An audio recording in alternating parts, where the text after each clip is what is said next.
By the time Dennis died in 2009, I had not loved him in the way you mean when you say that word for approximately 17 years.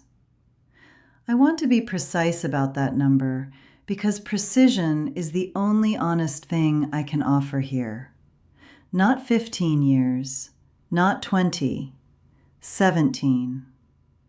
It started sometime around 1992 when Dennis came home from the Hoover plant on a Thursday evening, sat down in his chair, turned on the news, and I stood in the kitchen doorway watching him and understood, without drama, without a particular reason, that something had gone. Not that he'd done something, not that I'd done something, just that the thing which had been there since 1966 had been spending itself down slowly for years, the way a battery runs out. And I was standing there with the empty casing in my hand, and Dennis was watching the news and had no idea. He never knew. That is the part I am least proud of. And I have had 15 years since he died to be least proud of it properly, which is enough time to get past the part where you call it complicated and get to the part where you call it what it was. I had a plan. The plan was stay, manage, maintain, keep the household running, keep the daughters from knowing anything was wrong, keep Dennis from knowing anything was wrong, and wait for something, I was never clear what, to change. The plan ran for 17 years. Then Dennis had a stroke in March 2007, and the plan became physically impossible to sustain. And what replaced it was not what I expected.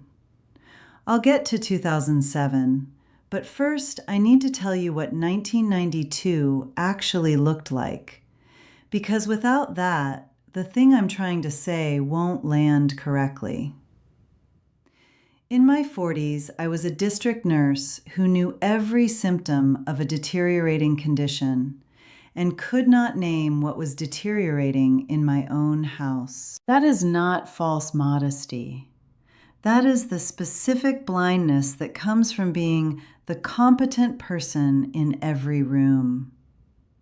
When you are the one who diagnoses, you stop expecting to be diagnosed. When you are the one who notices what's wrong with other people, you build a very efficient mechanism for not noticing what's wrong in yourself. I had 47 patients on my round in 1992. I knew which ones were declining faster than their families understood. I knew which symptoms got worse when ignored and which ones healed when left alone. I knew how to sit in a kitchen in Dowley or Trey Harris and tell a daughter that her father was not going to be what he was, and do it clearly enough that she could actually hear it. I drove home after those visits and cooked dinner and sat across from Dennis and talked about the week. The specific thing that had gone was this, and I am aware this sounds small, which is why nobody says it aloud. Dennis had stopped being curious about me. Not cruel, not absent, not unfaithful, as far as I knew, just incurious. He had formed a complete picture of who I was sometime around 1985 and stopped updating it. I would say something and watch it land on the version of me he'd already decided on, not on the thing I'd actually said. After enough years of that, you stop saying things that require landing properly. You manage. Some of you are managing right now. You are doing exactly what I did in 1992, 1995, 1998, 2001. Reducing yourself to a size that fits the picture he has. because making yourself larger than the picture requires a conversation you've decided isn't worth having. I decided it wasn't worth having for 17 years. It was a bad decision. I understood this clearly and continued anyway. The plan had a logic. I want to give it its due before I explain why it was wrong. Dennis was a decent man, a good father. He did not drink badly. He did not raise his hand. He worked for 33 years at the Hoover plant and came home every night and was present in the house in the way of a man who genuinely intended to be a good husband and had a limited definition of what that required. He thought providing and staying and not causing trouble was the whole of it. A lot of men of his generation thought that. Some of them were right, because some women of that generation wanted exactly that and nothing more. I was not one of those women.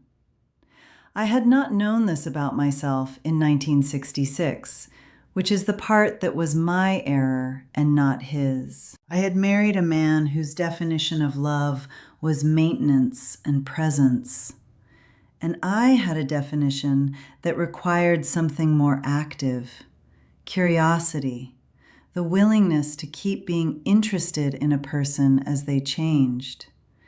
And I had discovered the incompatibility somewhere around year 19, and decided that the discovery was not information I was entitled to act on. That is the mistake. One mistake. Everything else in the 17 years branches from that one root. The left foot drags on the stairs this morning.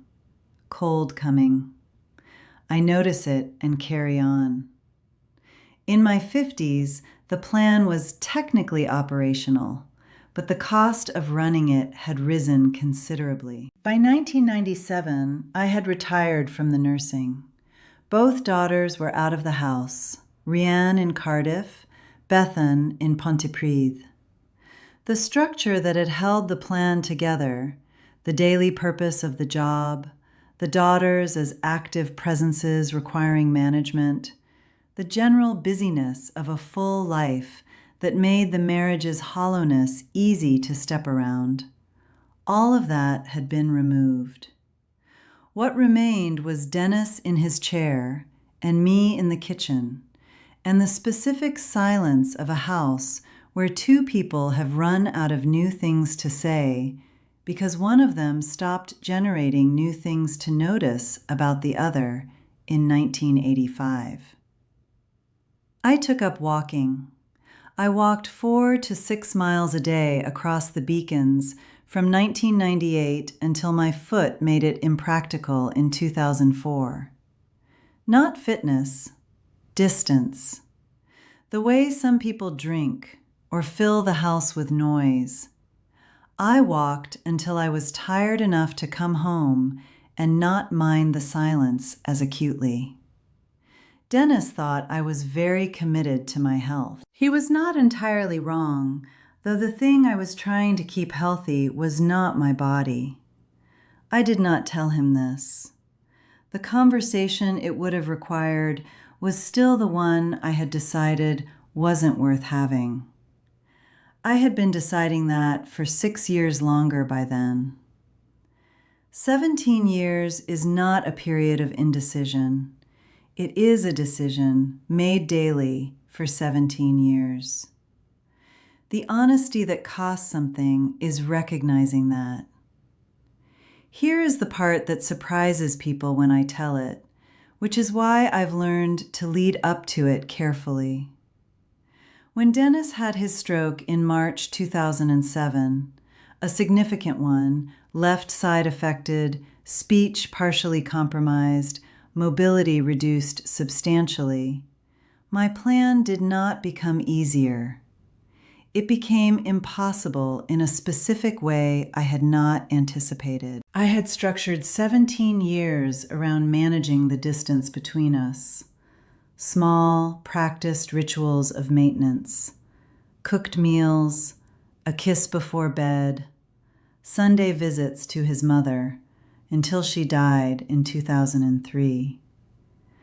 The surface of a marriage kept smooth by consistent attention from one direction. The stroke removed his capacity to maintain his half of the surface. He could not perform the rituals that had held the arrangement together. He needed actual care, not managed distance, direct, physical, daily presence, washing, dressing. The particular intimacy of illness, which is not romantic but is genuinely intimate, more intimate in some ways than anything we'd shared in 17 years. I cared for him for 2 years and 4 months until he died in July 2009. And somewhere in those 2 years and 4 months, in the specific intimacy of that care, in the particular vulnerability of a man who had spent his life not needing anyone, becoming a man who needed everything, I found something I had decided was gone. Not the same thing that had been there in 1966. I'm not going to tell you that. I'm 82 and I have no patience for that version of events. Something adjacent to it. Something that the 17 years of managed distance had been costing me access to, in myself as much as in him. I don't have a clean word for it. It wasn't love the way you mean the word in 1966. It was more like recognition. After 2 years and 4 months of washing his hair and helping him relearn the words for things, I recognized him again. The man I had decided I knew completely in 1985 turned out to have more in him than the picture I'd settled for. He died on a Tuesday. The foot was dragging that morning. I had not been sleeping well for 3 weeks. The mistake was not marrying Dennis. The mistake was deciding at some point in my late 30s that the version of him I could see was the whole of him, and then building 17 years of managed distance on top of that decision, rather than asking whether the picture was accurate. He might not have been able to give me what I needed.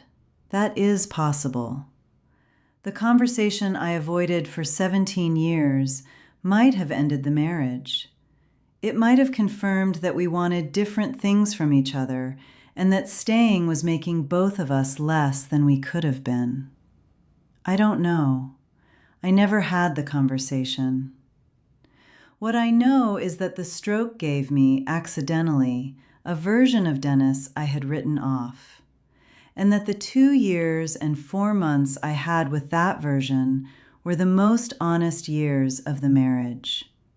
I got them because the plan failed. I would have missed them entirely if it hadn't. You are past 65, or approaching it, or you know someone who is, and you recognize what I am describing.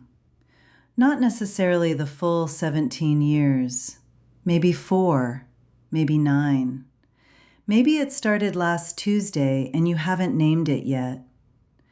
The thing I want to say plainly, in the way I learned to say things in other people's kitchens in Dule and Treharris, is this. The conversation you've decided isn't worth having is the only one that has any chance of changing anything. Not because it will work. It might not work.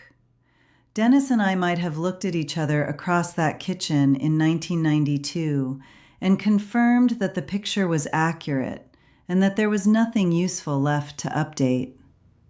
But I would have known, and the 17 years that followed would have been a different kind of choice, a clear one, made honestly, rather than a management operation sustained by daily decisions not to look at the thing directly. The left foot on the stairs, the cold in the joint, something that healed imperfectly and lets you know when the weather is changing. You can feel it coming long before it arrives. Name what you're managing, out loud, even if only to yourself first. The rest follows from that, one way or another, and either outcome is more honest than 17 years of keeping the surface smooth in the wrong direction.